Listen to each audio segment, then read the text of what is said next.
I'm sitting at a Flying J in Wells, Nevada. So this is Flying J. Loves is across the street. You know, there's petrol on the other side. I don't know, where is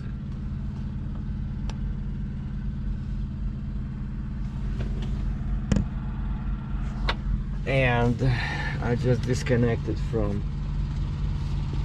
the trailer because I figured, and look at this, there's mountains on there in the distance, and the sun is behind me.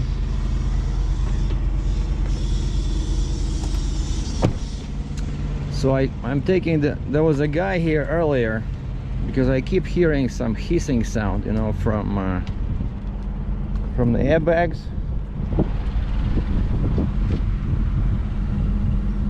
Yeah, it's this one. This one is leaking.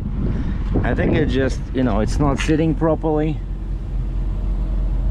but it's clearly, at least I can hear it, but there's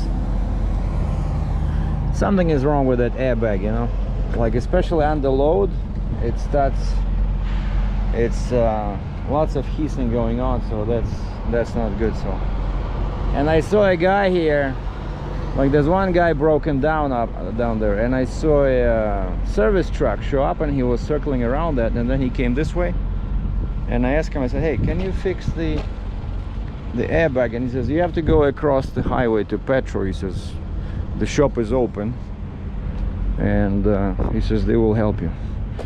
So that's what I'm doing now, and I needed to drop the trailer anyway to get fuel because I don't want to do this sharp turn to get into fuel islands.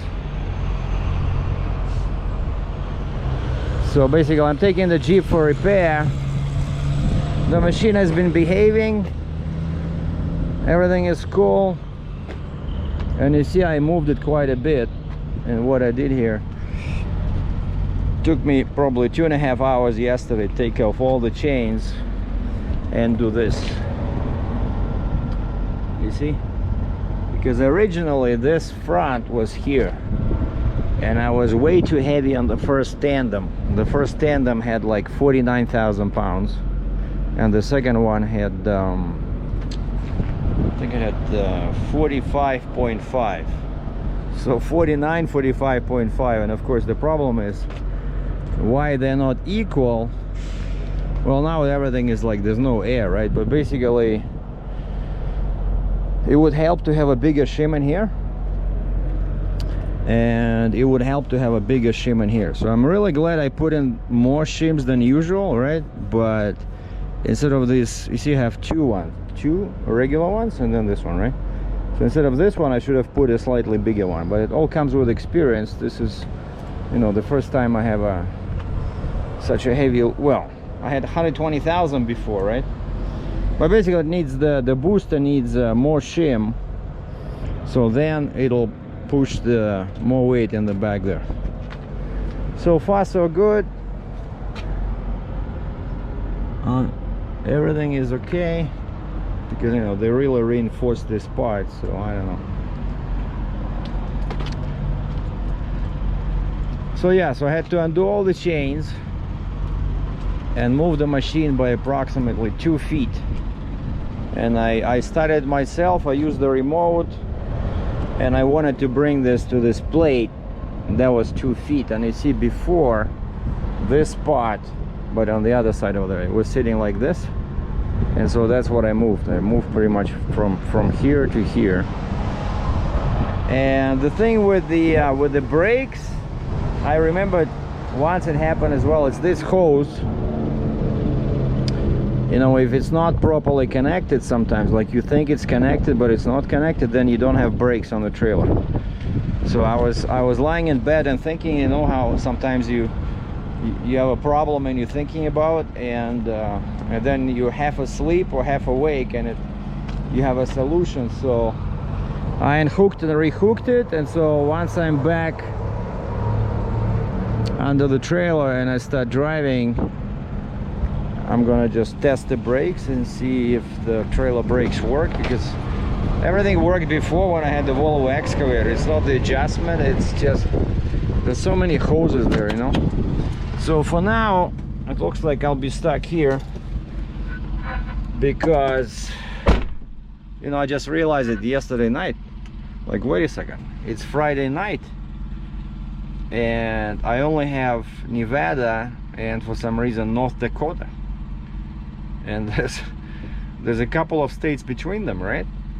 And Wales, Nevada, I'm about 50 miles south of Idaho line, and so I need Idaho permit to enter Idaho, and then I need Montana, and I don't have those. And of course, so now it's Saturday. My permit lady is drinking beer at home, and I send them an email, but I know that, you know, there's nobody there. Sometimes they come in when something is urgent. They come in on Saturday to quickly, you know, print out email, like if there's something on the email, like a permit. But the last thing I heard, I asked her about 3 o'clock on Friday, her time. I said, what's going on with Idaho, any news? And she says it's still at the bridge, and that's permit slang for it's still being reviewed by the bridge department. So basically, because it was such a heavy load, right? So I asked them to give me 20 on the steer and 46 per tandem. So 46 times 4, basically it's like over 200,000, right? Gross. And so they sent it to the bridge review department, and by the end of Friday it still didn't come back. And so that's what's happening. So my broker is pushing me, and even Friday he's asking me, okay, what's the ETA? I said, well, it's 3,200 miles, man. What do you think? 2 weeks? He almost had a heart attack. 2 weeks? I said, well, you'll see, you know. I said, I'll do my best, but see, like, this is the scenario, right? So I'm losing 2 days, but actually it's a good for me as a trucker. You know, I need a break because I've been driving, you know, well, I was sitting there over the weekend, right? I think somewhere. So I have lots of hours, but I drove 1,600 miles empty to here, right? So anyway, I hope the machine will not be cross with me for leaving her here for about an hour. So we're gonna go and take care of the airbag thing, and hopefully the brake issue will resolve itself when I hook up, because I checked even hoses, you know, maybe I mismatched hoses somewhere, but it wouldn't work, right? If you connect blue to red or red to blue, like, then the red cannot disconnect and you have your parking brakes on, you cannot move, you know. That's the first thing I know. But so basically it's that hose, I know. So I just gonna use this test thing. That's my trailer brakes, right? So we're gonna start driving at like 1 kilometer an hour, and then just push this, and if the trailer is stopping without using the truck brakes, then everything is fine. So I think that was the problem. So just pulley connected hose. All right, so I got fuel, and of course the petrol did not have the part. At least they gave me the part number. So if any of you guys have this lying around, send it over, please. But you know, like, it's always the story, right? They don't have the parts. You try to exchange, you replace a shock or airbag, forget about it. At least now I have the part number, and they confirmed there's like, when you empty, it's almost impossible to hear, but the guy confirmed it's coming from here. So basically right where the, you know, that part connects, and I thought it can be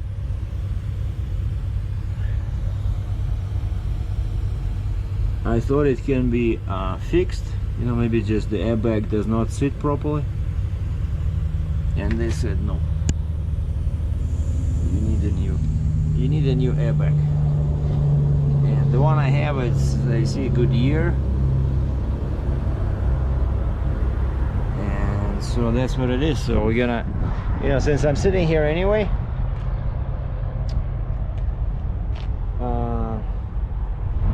I'll go online later on and see if I can find somebody that maybe there's some kind of a truck parts store in here,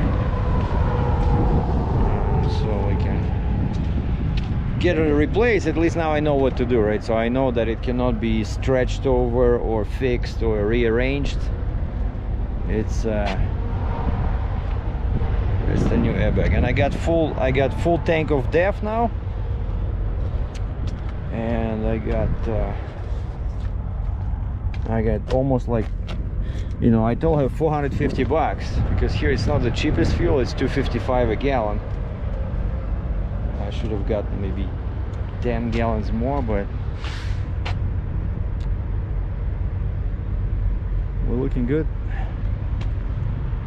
There's lots of big hills around here, like beautiful area, but lots of garbage. So like there's garbage bags, plastic bags. I guess people are just throwing them out.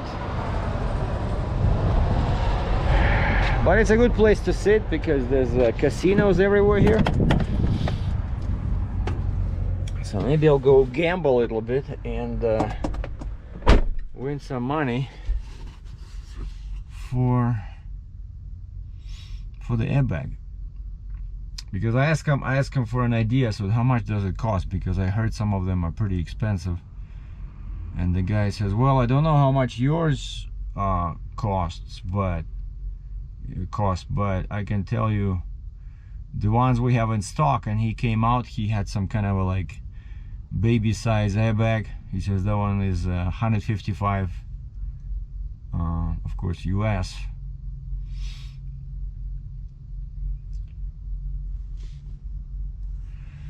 So this is the Saturday,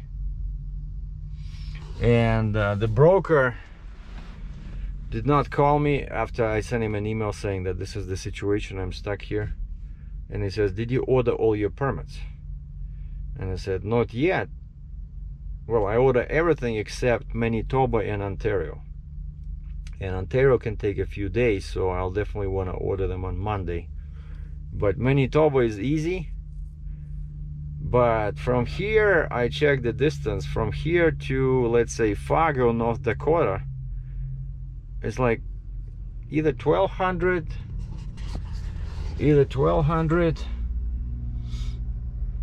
Oh, the guy has a specialized extendable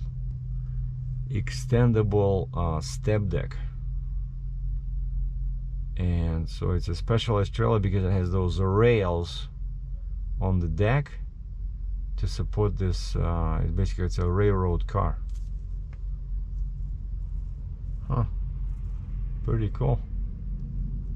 And of course he has tiny tires, but that thing probably not too heavy. But so he's running on 7 axles.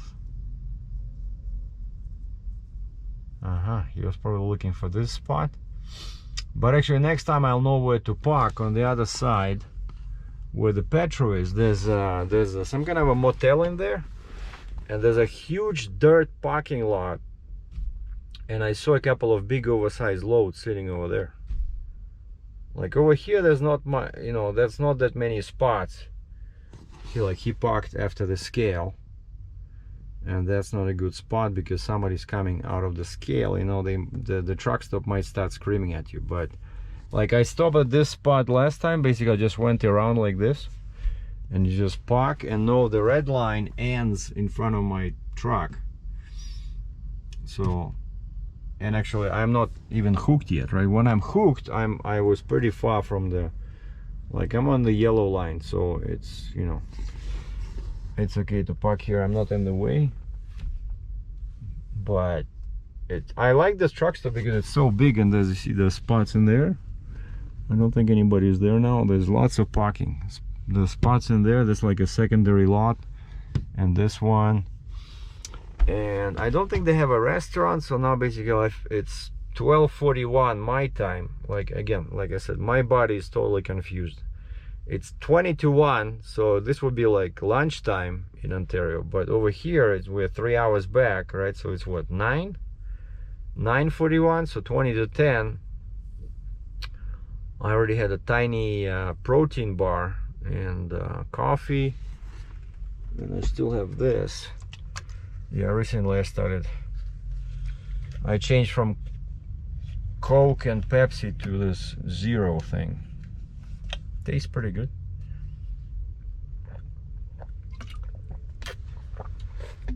Anyway, so it's time to I still have some pork rinds. Got this at a truck stop yesterday, but these are called baconettes. Baconettes, but as you can see, like this, 0 carbs. You know, so it's all protein.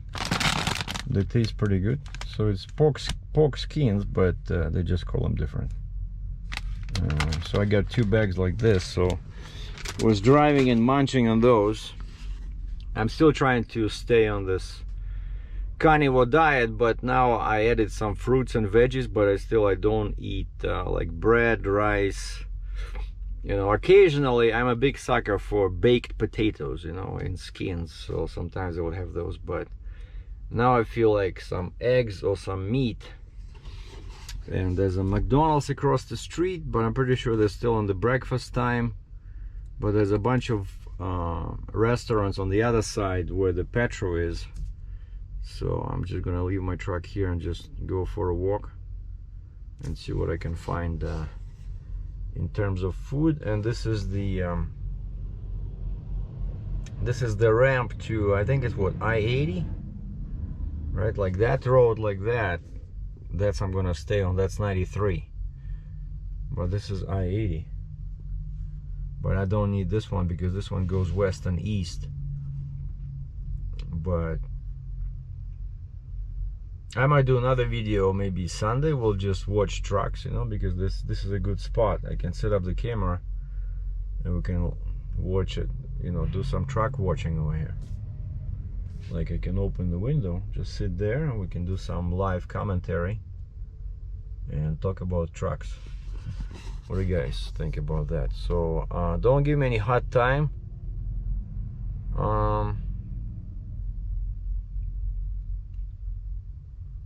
I'm learning, you know, every day something new. That's what makes this job interesting. So the main goal is to deliver this load without breaking anything and without causing any accidents, and then get paid.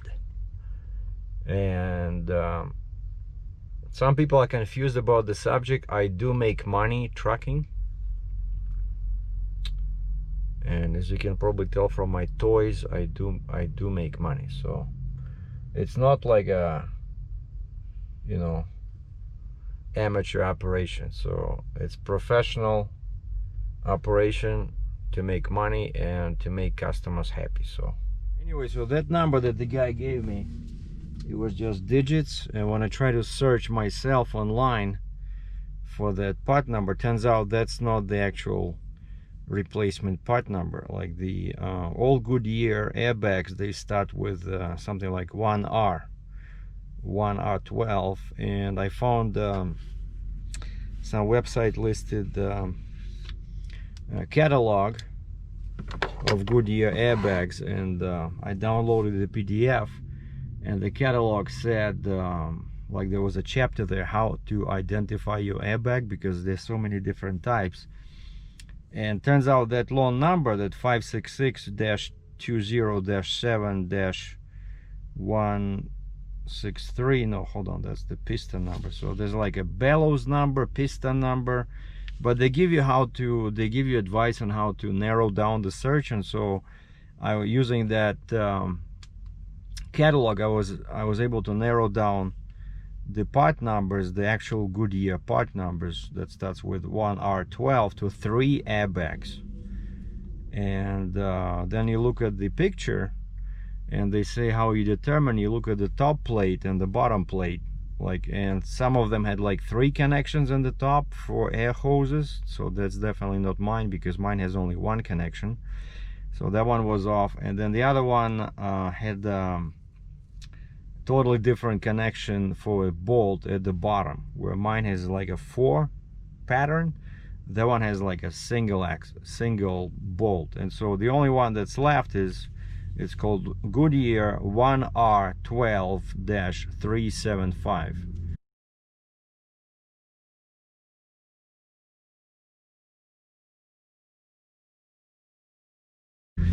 And the catalog also gives you all kinds of cross-reference numbers, you know, for Fleetrite, Hendrickson, so super helpful. So sitting here at my truck, I called again Petro. I said, hey, that number that you guys copied from the airbag, that's why you couldn't find it in your store, because that's not the actual part number, the replacement part number, right?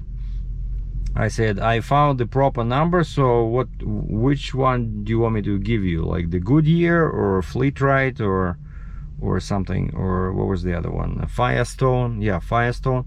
And she says, give me the Firestone number. And so I gave her the Firestone number, and she was able to find it. And she says, yeah, we have one in stock. And I said, what's the price? And she says, $289 plus tax. And when I was searching online for these airbags, I saw that lots of them were around 150 bucks. And so she said basically 300 bucks plus tax. And I said, okay, it sounds a bit expensive because I see them cheaper, but are you available, like, you have any open lanes right now? And she says, no, there's 5 trucks ahead of you. I said, can I book an appointment and then maybe you guys call me? They said, no, we don't do appointments, but if you want, you can come over at 6 o'clock tomorrow morning. If there's nobody here, then you'll be the first to go, right? Because when I was there early this morning, all lanes were open. So, you know, you gotta go there in the morning. But anyway, I didn't want to pay 300 plus labor. That just seems too much, you know. And so I searched again online, and I found an online store in Pennsylvania that has these, and the price was 146 bucks. But then of course you have to ship it, right? So shipping is, I chose second day UPS, 56 bucks. So basically it's $200. But I'm pretty sure I'm still saving. Check this out. 2 plus 2 in the back. Beautiful. But that's like a West Coast, because that's self-equalizing axles. I can see that. And I moved this, you know, I moved this thing. And so yeah, I decided not to do it over here. So I ordered the airbag. I already have the confirmation that it's been shipped. So I'm gonna pick it up on my way to Canada. So this airbag, it still holds, but yeah, it's leaking, but there's nothing I can do for now. So I'll replace it in a couple of days when I pick it up in I told them to ship it to North Dakota on my way to Manitoba, and so I'm gonna pick it up next week, go to a shop and get it installed. So problem will be solved next week.